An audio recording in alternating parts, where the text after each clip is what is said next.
Saya akan mengajak saudara berpikir begini.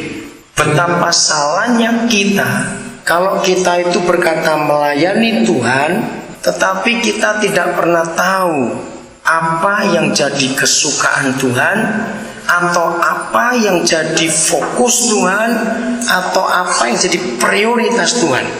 Coba renungkan lagi kata-kata ini. Kalau kita berkata melayani Tuhan, betapa celakanya kita kalau kita tidak tahu yang jadi prioritas utama Tuhan kita itu apa, yang jadi fokusnya itu apa, yang jadi tujuan utamanya itu apa. Kita masih ingat Matius 7, kita harus takut dengan firman itu. Ayat 21-23, pada hari-hari terakhir akan ada orang datang. Bukankah aku sudah bernubuat? Hebat. Bukankah aku sudah buat mujizat? Hebat. Bukankah aku sudah mengusir setan? Dan saudara jangan lupa, firman itu diakhiri dengan kata dengan nama Tuhan. Kalau kita lihat kalimat itu, mana yang salah? Bernubuat dengan nama Tuhan, mengusir setan dengan nama Tuhan, buat mujizat dengan nama Tuhan. Ayo kita ngaku, salah atau tidak? Di mana salahnya? Tapi teguran Tuhan itu, saudara, hari ini kita akan merenungkan bahwa tidak semua kegiatan pelayanan walaupun atas nama Tuhan, kita harus merendah hati mengakui tidak semua aktivitas pelayanan sekalipun atas nama Tuhan itu untuk Tuhan dan berasal dari Tuhan. Karena akhirnya saudara-saudara kita itu diapakan? Ayo cepat ingat, jawab, diapakan mereka? Ayo, ada hal yang penting.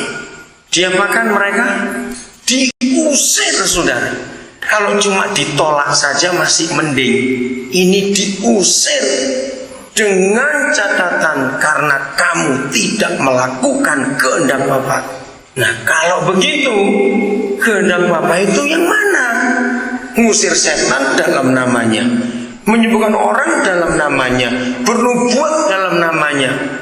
Ini yang kita harus pelajari. Saya ulangi lagi, ternyata tidak semua aktivitas pelayanan itu untuk Tuhan dan atas nama Tuhan, walaupun kita sebut nama Tuhan. Maka itu titik kunci fokusnya, kita harus mencari firman Tuhan. Kita lihat saja, nggak usah dibuka ayatnya, kita semua tahu. Dalam Injil Matius 2 kali ditulis, dalam 2 peristiwa.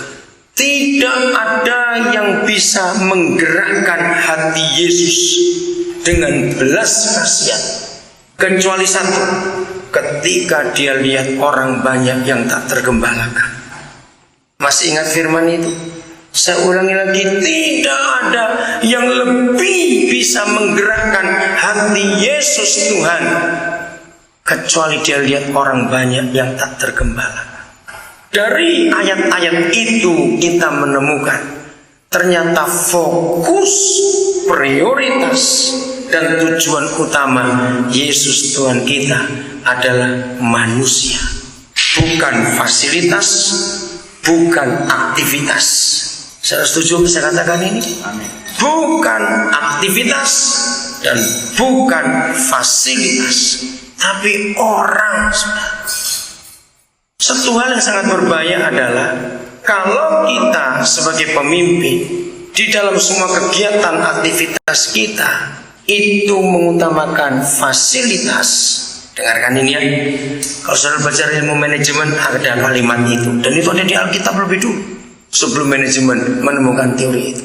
Apabila seorang pemimpin itu mengutamakan fasilitas dan program aktivitas, maka orang akan jadi kendaraan untuk mencapai sukses. Betul? Kenapa?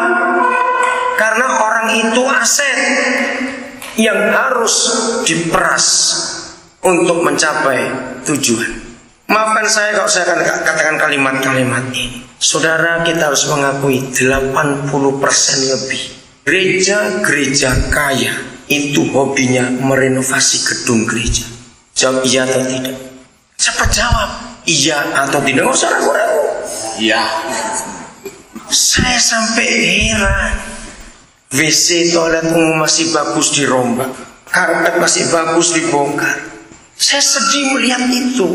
Dan cukup banyak gereja seperti itu. Setiap bulan ada renovasi. Mimbarnya diganti, tangganya diganti, ada saja. Nah, akhirnya jemaat jadi kendaraan, diperas tiap minggu. Omongannya duit. Baru 4 hari yang lalu saya ketemu 6 pengusaha yang capek ke gereja. Kenapa? Gereja itu memaksa diri untuk beli 14 ruku, lalu utang bank 10 tahun. Setiap bulan harus bayar 160 juta. Berapa? 160 juta, bukan setahun, bukan, tiap bulan.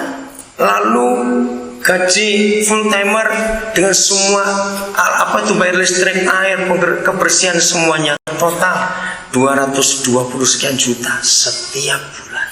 Baru jalan 3 tahun. Orang Jawa bilang jemaat sudah menggeh-menggeh. Nah, akhirnya gembala khotbahnya ya uang terus untuk mengingatkan 160 juta tiap bulan ini tadi. Saudara bisa bayangkan.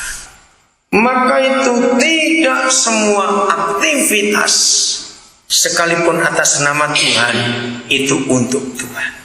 Orang adalah yang utama buat Tuhan kita. Orang.